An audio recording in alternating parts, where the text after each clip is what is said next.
This is the Canley Files. Real courtrooms, real people, real cases.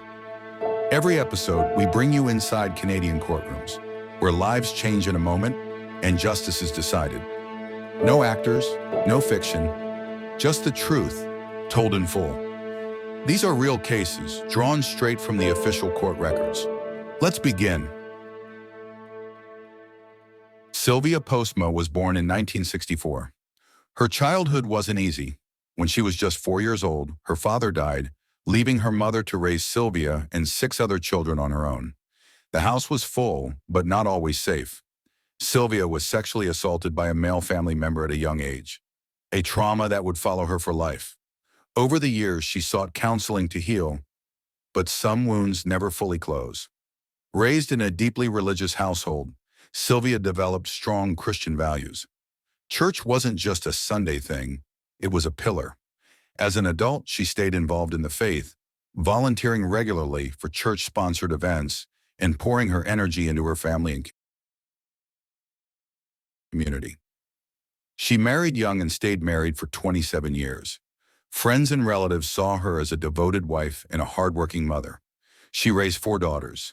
The youngest was Kayla, bright, spirited, independent. Sylvia took care of the home, helped support the family financially, and guided her daughters through childhood with structure and love. At least that's how it seemed. But inside, something had started to crack. In May 2011, Sylvia's marriage ended, not because of violence or betrayal from her husband, but because of her affair with another man. The guilt overwhelmed her. It wasn't just a moral failing. It was, to Sylvia, a spiritual collapse. After the separation, she left the family home, leaving her husband and Kayla behind. Her older 3 daughters had already grown and married. That was the first fracture. Sylvia was distraught. Her daughters were upset, not just at the breakup of the family, but at her. She had initiated the separation. She had broken their idea of what their mother stood for. And Kayla, the youngest, was caught in the middle, still living at home, watching her family fall apart. Over time, family ties thinned. Sylvia still saw Kayla, but something had shifted. Sylvia's inner world began to grow darker. Her sisters would later say she had changed, that she was hearing voices, cutting herself, and possibly delusional. They were worried, but no formal diagnosis ever came, no intervention. Just whispers in the background as Sylvia slowly unraveled. Kayla, meanwhile, was moving forward. She was working, building a life, and maintaining a relationship with her boyfriend. But she also tried to maintain contact with her mother, perhaps out of loyalty, perhaps out of love, maybe even guilt. Either way, Sylvia still had access to her. And that's what made the next part possible. September 7th, 2012. Sylvia invited Kayla to the family trailer in the north for the weekend. Kayla declined. Maybe she sensed something. Maybe she just didn't feel like going. That night, Sylvia texted again, asking to come over. Kayla, already in bed, said no, but Sylvia showed up anyway. She knocked on the door. Kayla let her in. They went upstairs to Kayla's bedroom. Sylvia began to rub Kayla's back, a gesture that once might have been comforting. But this time, Sylvia was rummaging through her purse. She was looking for a knife. She had come to kill her daughter, but she'd forgotten the knife. Kayla, sensing something off, told her mother to leave. Sylvia complied. She went out to her car, found the blade, then made up an excuse, a forgotten shirt, and texted Kayla to open the door again. When Kayla opened the door, Sylvia handed her the shirt. Then with her other hand, she used an X-Acto knife to slash Kayla's throat. The blade tore through skin, muscle, and partially severed her carotid artery. Kayla screamed. She ran. Sylvia chased her. When she caught up, she stabbed her again, this time in the arm with a kitchen knife, saying, "I have to do this. I have to do this." Kayla escaped again, wounded and terrified. Her boyfriend, hearing the screams from upstairs, rushed down. He saw it unfold.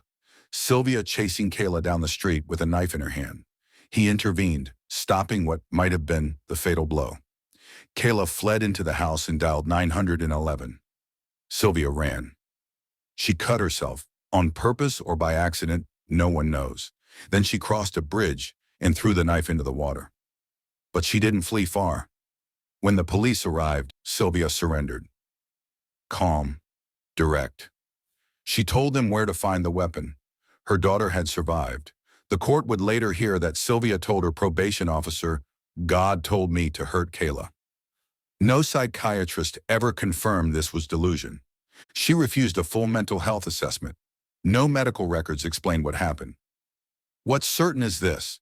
On September 8, 2012, Sylvia Postma betrayed the most sacred human bond, a mother's protection, and turned it into a weapon. The reasons why remain locked inside her. Back in court, Justice Ricchetti spoke.